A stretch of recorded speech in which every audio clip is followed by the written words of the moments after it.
జీవితము. అదే రక్షణ అన్న మాటకు అర్థము.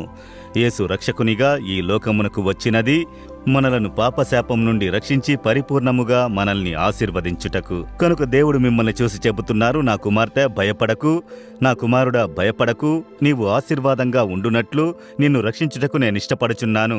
రక్షణ అనుభవమును పొందుకొనియున్నారా? పాపము నుండి విమోచన పొందినారా?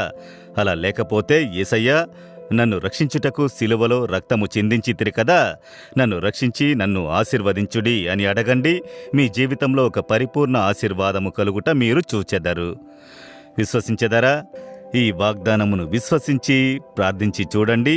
ఈ దినం మొదలుకొని ఒక అద్భుతమైన మార్పు మీ జీవితంలో కలుగుట మీరు చూచెదరు.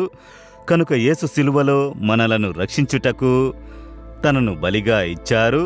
అందులో పాపములను మోశారు, శాపములను మోశారు, వేదనలను మోశారు.